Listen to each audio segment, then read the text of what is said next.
إنه الحب إنه الحب يا السادة اللي بيغير الرجالة من التفاهة إلى العقلانية. هارولد الملك بتاعنا أخيرا بيقابل فتاة أحلامه وزي ما أي ست محترمة بتقابل جوزها اديته بالقلم على وشه وقالت له يا ابني أنا مش زي البنات السيسة اللي أنت تعرفهم. الراجل اتصدم ويكفيك بس شكل وشه من الصدمة بتاعته، وبدأ هارولد يتغير من إنه شايف البني آدمين مجرد حشرات صغيرة تافهة ضعيفة إلى كائنات عايز يتعلم منها وياخد من ثقافتها. وبدأ يذاكر سياسة تاني ويرجع ملك تاني، وبدأ يحاول إن هو يفهم الحضارات اللي حواليه. والحمد لله أخيرا ربنا رزقه بطفله الأول من مراته الأولى اللي هو هيرودين.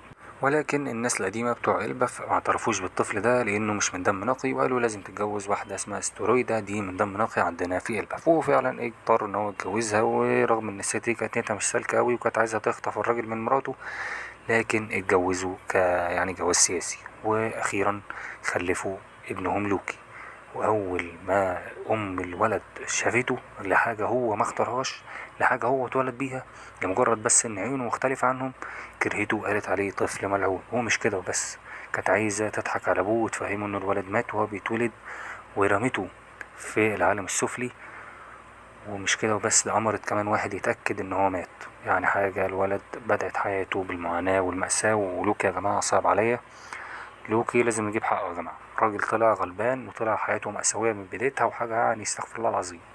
ونقتل ولي أمه دي، خد سرقت جوز الست وقتل. بص بقى نقتل الولية دي. المهم يعني عجبك الفيديوهات دي متنساش تشترك في القناة، والسلام عليكم.